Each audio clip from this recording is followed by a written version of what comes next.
কিরে দোস্ত, কালকে তো ঈদ, তাহলে কালকে কখন দেখা হচ্ছে তোদের সাথে? আমার সাথে মনে হয় আর কালকে দেখা হবে না রে দোস্ত।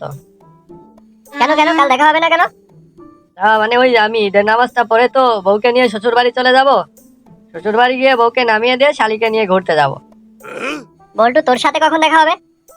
ওই যে সেম কন্ডিশন, ও তো বলেই দিল কালকে সকালে ঈদের নামাজ পড়ে এসে বউকে নিয়ে শ্বশুর বাড়ি যাব, বউকে নামিয়ে দিয়ে শালিকে নিয়ে ঘুরতে যাব। ওরে সালারা বেঈমান কোথাকার, সব সময় যেখানেই যাস আমাকে নিয়ে যাস।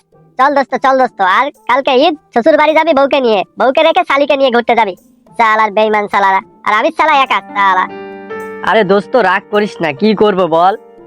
হ্যাঁ রে কেলটু, তুই রাগ করিস না, জানিসই তো, বুঝিসই তো, শ্বশুর বাড়ি গেলে শালিরা একটু বায়না ধরে, শালিকে নিয়ে ঘুরতে না গেলে হবে?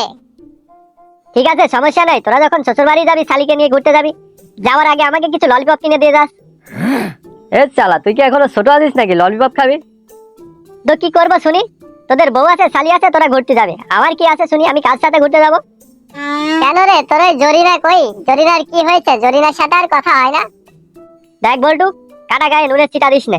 ওই জরিনার পিছে ছুটতে ছুটতে আমার জীবনটা ঝড়ি ভাড়া হয়ে গেছে। কেলটু, কালকে ঈদের দিন, একবার বলে দেখ, ঘুরতে যেতেও পারে। তোরা বলছিস তাহলে? হ্যাঁ হ্যাঁ, ফোন একবার দে, দেখ রাজি হয়ে যাবে কালকে ঈদের দিন। দাঁড়া, তাহলে একবার ট্রাই করে দেখি। হ্যালো জরিনা, আমি কেলটু বলছি। হ্যাঁ কেলটু, কি হয়েছে বল? জরিনা, বলছিলাম যে কালকে ঈদের দিন, তো আমার বন্ধুরা সবাই তারা তাদের শ্বশুর বাড়ি যাবে, শালি বউ নিয়ে ঘুরতে যাবে, আমার তো আর বউ নেই। তো বলছিলাম তুই যদি আমার সাথে ঘুরতে যাইতিস। তোকে আগেই বলেছি কেলটু, তুই আমাকে ডিস্টার্ব করিস না, তারপরেও কেন এত ফোন করিস বল তুই? দেখ জরিনা, তুই একবার ভেবে দেখ না, তুইও একা বাড়িতে বসেই থাকবি, এদিকে আমিও একা, যদি দুজনে একটু ঘুরে আসতাম মনটাও ভালো লাগতো। আচ্ছা ঠিক আছে, যেতে পারি, তবে একটা শর্ত, মোটর সাইকেলে নিয়ে যাবি, ঠিক আছে? আচ্ছা ঠিক আছে, তাই হবে, তুই যেভাবে বলিস সেটাই, তাহলে রাখলাম। আচ্ছা আচ্ছা ঠিক আছে, তাহলে কালকে দেখা হবে। কি যে করি, ছেলেটা পিস ছাড়ে না, বাবা মার চোখ ফাঁকি দিয়ে যেতে হবে, আর কি করা। দোস্ত রে, হয়ে গেছে আমার, ঠিক আছে তোরা যা শ্বশুর বাড়ি যা, দেখি আমি পটাতে পারি কিনা জরিনাকে কাল। হ্যাঁ হ্যাঁ, এবার মনে হয় পটে যাবে। ঠিকই বলেছিস ভাই, যেহেতু রাজি হয়েছে তাহলে পটেই যাবে। ঠিক আছে তোরা যা, এখন আমি যাই, আমাকে কালকের জন্য প্রস্তুতি নিতে হবে, প্রথম দিন গার্লফ্রেন্ড নিয়ে বাইরে ঘুরতে যাবো তো। হ্যাঁ হ্যাঁ, এখন তো যাই, যেতেই বলবা, তোমার তো হয়ে গেছে।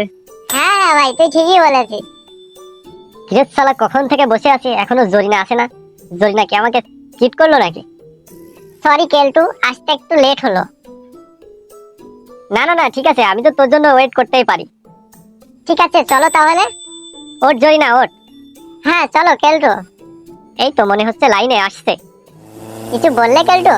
না না, একটু শক্ত করে ধরো। হ্যাঁ ঠিক আছে, সমস্যা নাই, যাও তুমি।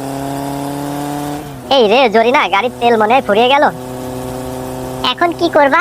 আশপাশে কি তেল পাম্প আছে? হ্যাঁ আছে, চলো ওখানে যাই। জরিনা তুমি একটু নামো। হ্যাঁ, চলো একটু হাঁটতে হাঁটতে সামনে যাই, তেল পাম্প থেকে তেল নিই। ভাই 100 টাকার তেল দাও তো। হ্যাঁ দাদা, দিয়ে দিয়েছি, টাকাটা দিন। এই রে জরিনা, মানি ব্যাগ আনতে ভুলে গেছি, তোমার পাশ থেকে 100 টাকা দিয়ে দাও না। বদমাইশটা আমাকে নিয়ে ঘুরতে যেতে চাই, পকেটের টাকা থাকে না। কিছু বললে জরিনা? না না, দিয়ে দিচ্ছি। এই নিন ভাইয়া, দিন। আপু, আপু আপনি অনেক সুন্দর। এই চালা, আমার গার্লফ্রেন্ড সুন্দর হোক না কালো হোক না ফর্সা হোক, তোর কি রে? আরে চালা, গার্লফ্রেন্ড ঠাপাইছে, চালা পকেটে টাকা থাকে না, আবার গার্লফ্রেন্ড ঠাপাইছে।